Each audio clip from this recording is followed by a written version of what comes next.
अस्सलाम वालेकुम दोस्तों, कैसे हो? उम्मीद है कि सब खैरियत से होंगे। अल्लाह आप लोगों को ऐसे ही खुश रखे। आज हम शेर मैसूर, इस्लाह व हुर्रियत पसंद हुक्मरान और फौजी रॉकेट के मुअज्जिद यानी उसके बनाने वाले और सारी कौमों को साथ लेकर प्यार और मोहब्बत से चलने वाले यानी बैनुल मज़ाहिब हम आहंगी की जिंदा जावेद मिसाल हजरत टीपू सुल्तान रहमतुल्लाह अलैह के बारे में बात करेंगे। और याद रखें, जब भी हम किसी बड़ी शख्सियत के बारे में बात करते हैं या उनकी जिंदगी, उनकी हिस्ट्री और उनकी तारीख बताने की कोशिश करते हैं, तो इसका ये मतलब हरगिज नहीं होता कि हम उनकी जिंदगी के हर पहलू को आपको बताएंगे, बल्कि हम बहुत मुख्तसर, शॉर्टकट और मोटी मोटी बातें और उनकी जिंदगी के उन पहलुओं पर बात करते हैं जो हमारे लिए मशअले राह हो, यानी हमको उनसे कुछ सीखने को मिले।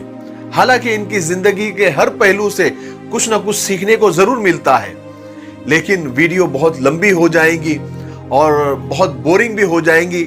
वैसे भी तारीख और हिस्ट्री एक थोड़ा सा लोगों को बोरिंग सब्जेक्ट लगता है, इसलिए हम बहुत शॉर्टकट में और मोटी मोटी बातें आपको बताएंगे। इसलिए बहुत सारी बातें रह भी जाती है और रह भी जाएंगी, उसके लिए हम माफी चाहते हैं, लेकिन हमारा मकसद अलग होता है, दूसरा होता है, मोटिवेट करना होता है।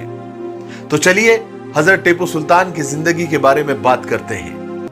हजरत टीपू सुल्तान की पैदाइश 20 नवंबर 1750 और उर्दू तारीख के हिसाब से 20 जिलहिज्जा 1163 हिजरी को देवान हाली में पैदा हुए।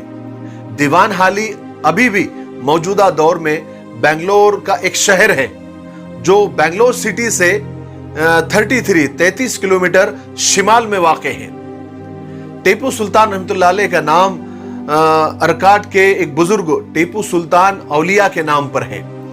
हालांकि उनका पूरा नाम फतेह अली टीपू है और वालिद का नाम हैदर अली था। हैदर अली जुनूबी हिंद में 50 साल तक अंग्रेजों से लड़ते रहे और उनके दांत खट्टे करते रहे। हैदर अली ने बचपन से ही टीपू सुल्तान की पढ़ाई, उनकी फौजी ट्रेनिंग, उनकी सियासी ट्रेनिंग, उनकी घुड़सवारी और उनकी तलवारबाजी पर खास तौर पर तवज्जो दी। टीपू सुल्तान का एक बहुत मशहूर कौल है जो आज भी हमारे हौसलों को बढ़ाता है। फरमाते थे कि शेर की एक दिन की जिंदगी गिदड़ की 100 साला जिंदगी से बेहतर होती है। टीपू सुल्तान की जिंदगी एक सच्चे मुसलमान की जिंदगी थी जो बिल्कुल तासुब, जातिवाद, नस्लवाद और आपसी नफरत से बिल्कुल पाक साफ थी। उनकी फौज में कई गैर मुस्लिम भाई बड़े बड़े ओहदों पर फाइज थे और वो इतने बड़े हुक्मरान होने के बावजूद टीपू सुल्तान खुद को एक आम आदमी समझते थे। बिल्कुल सीधी सादी जिंदगी थी।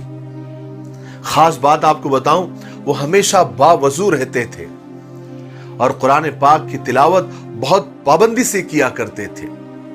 दिखावा, तसन्नु और आर्टिफिशियल रहना उनको बिल्कुल पसंद नहीं था, वो परहेज करते थे। जरा सोचिए तो सही, इतने बड़े हुक्मरान जो अंग्रेजों को उसने नाकों तले चने चबवा दिए थे, इतनी जिम्मेदारियां होने के बावजूद भी बावजू रहना और कुरान पाक की पाबंदी से तिलावत करना हमारे लिए एक सोचने वाली बात है। हम तो एक छोटी सी दुकान क्या डाल देते हैं या एक छोटी सी नौकरी क्या कर लेते हैं या एक छोटा सा कारोबार क्या कर लेते हैं, हमारे लिए तो बहानों के दरवाजे खुल जाते हैं। वो तो हम नौकरी कर रहे हैं, वक्त नहीं मिलता और बहुत परेशान हो जाते हैं, थक जाते हैं, दुकान से वक्त नहीं मिलता, बहुत बिजी है, फलाना कारोबार है, बिजनेस है, बहुत फैला हुआ है, वक्त नहीं मिलता कुरान पढ़ने के लिए। इसीलिए किसी ने बड़ी यानी अफसोस के साथ और दर्द के साथ ये बात कही थी कि हमने कुरान पाक की इज्जत और अदब के चक्कर में कुरान पाक को इतना ऊंचा रख दिया है, इतने ऊपर रख दिया है कि आज हमारा वहां तक हाथ भी नहीं पहुंचता। थोड़ा सा वक्त निकालकर कुरान पाक की तिलावत कर लिया करें, उसको समझकर पढ़ लिया करें। सारे दुनिया और आखिरत के सारे राज आपको उस कलाम पाक में मिल जाएंगे। आज हमसे ज्यादा गैर कौमें कुरान पाक से फायदा उठा रही है। अल्लाह ताला हमारी गफलत और हमारी सुस्ती को माफ फरमाए। चलिए आगे बढ़ते हैं। हजरत टीपू सुल्तान रहमतुल्लाह अलैह अपने हर शाही फरमान का आगाज बिस्मिल्लाहिर्रहमानिर्रहीम से किया करते थे और इतने बड़े हुक्मरान होने के बावजूद जमीन पर खद्दर बिछाकर सोया करते थे। आपको अरबी, उर्दू, अंग्रेजी, फारसी, फ्रांसीसी समेत कई जबानें आती थी। आप किताबों के मुताले के बहुत शौकीन थे और आपका खुद का एक बहुत बड़ा कुतुबखाना, एक लाइब्रेरी थी जिसमें तकरीबन 2000 किताबें हुआ करती थी। और साइंस आपका फेवरेट सब्जेक्ट था। आपको साइंस में बहुत दिलचस्पी थी। आपको बर्रे सगीर का रॉकेट साज भी कहा जाता है। हजरत टीपू सुल्तान आज के हुक्मरानों की तरह नहीं थे कि सिर्फ अपने महलों में बैठकर फौज को हुक्म दे दिया कि जाओ और मरो। नहीं, आप हर जंग में अपने सिपाहियों के साथ शाना बशाना खड़े रहते थे, खुद लड़ते थे। आप एक बेहतरीन और ट्रेंड और निडर जंगजू भी थे। उस जमाने में हालांकि पैदल फौज ज्यादा हुआ करती थी, आपने उस वक्त अपनी फौज को अपडेट किया, हाईटेक किया। उस वक्त सवारों, तोपखानों की शक्ल में और ज्यादा मुनज्जम किया। शायर मशरिक अल्लामा इकबाल रहमतुल्लाह अलैह ने 1929 में शहीद टीपू सुल्तान के मजार पर हाजिरी भी दी थी। अल्लामा इकबाल 3 घंटे मजार पर रहने के बाद जब बाहर निकले तो शिद्दत जज्बात से आंखें बिल्कुल लाल थी, सुर्ख थी। बाहर आकर फरमाया कि टीपू सुल्तान की अजमत को तारीख कभी फरामोश नहीं कर सकती। वो मजहब व मिल्लत के लिए आखिरी दम तक लड़ते रहे और इसी मकसद की राह में वो शहीद भी हो गए। अल्लामा इकबाल ने एक नज्म में टीपू सुल्तान की तारीफ भी की थी। आलीशान और मिसाली और शेर की तरह जिंदगी गुजारने के बाद आखिरकार टीपू सुल्तान रहमतुल्लाह अलैह की जिंदगी में वो दिन आ ही गया जो हर इंसान की जिंदगी में एक बार और आखिरी बार आना ही है। कुल्लु नफ्सिन ज़ाइक़तुल मौत, हर जानदार को मौत का मजा चखना ही है। टीपू सुल्तान रहमतुल्लाह अलैह 4 मई 1799 में सरंगापट्टनम में अंग्रेजों के खिलाफ लड़ते हुए और कुछ गद्दारों की गद्दारी की मेहरबानी से कुरान पाक की आयतें पढ़ते पढ़ते आखिरकार शहीद हो गए।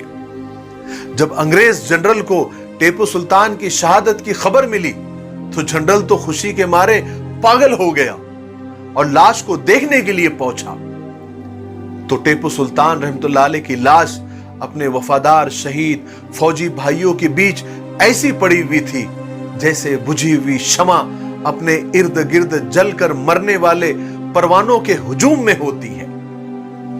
जनरल ने सुल्तान के हाथों में दबी उस तलवार से पहचान लिया।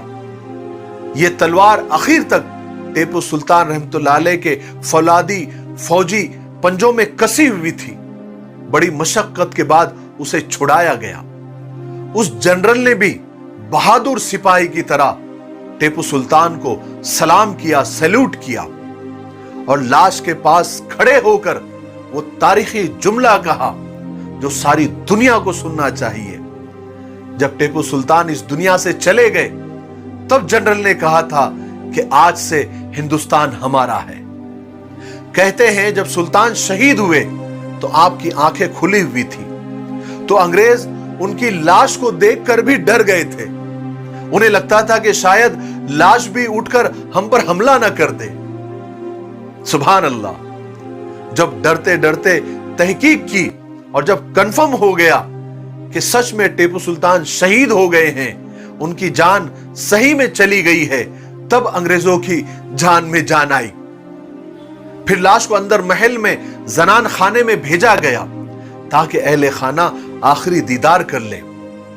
कहते हैं कि उसी वक्त आसमान पर काले बादल छा गए। जब सुल्तान की कब्र खोदी गई तो आसमान का सीना फट गया, बिजलियां चमकने लगी और बारिश की शक्ल में आसमान ने भी आंसू बहाया। सीमाब अकबराबादी ने क्या अशआर में टीपू सुल्तान रहमतुल्लाह अलैह को खिराज अकीदत पेश किया है। फरमाते हैं कि हिंद की किस्मत ही में रुसवाई का सामान था, वरना तू ही अहद आजादी का एक उन्वान था। अपने हाथों खुद अहले वतन ने खो दिया, आह कैसा बागबा शाम चमन ने खो दिया। आखिर में मैं अपने दोस्तों और भाइयों से कहूंगा टीपू सुल्तान रहमतुल्लाह अलैह के हवाले से कि भाइयों, काबिलियत वो जिसका दुश्मन भी एतराफ करे, जिसको दुश्मन भी मान ले। मेरे भाइयों, अपने हक के लिए लड़ो, अपने राइट्स के लिए लड़ो। बुज़दिली से तो मर जाना अच्छा है। टीपू सुल्तान रहमतुल्लाह अलैह की वो बात हमेशा याद रखो कि शेर की एक दिन की जिंदगी गिदड़ की 100 साल की जिंदगी से लाख दर्जे बेहतर होती है। मुझे उम्मीद है कि आज टीपू सुल्तान रहमतुल्लाह अलैह की जिंदगी के कुछ पहलुओं से हमको बहुत कुछ सीखने को मिला होगा। मेरे लिए दुआ करते रहे। अस्सलाम वालेकुम।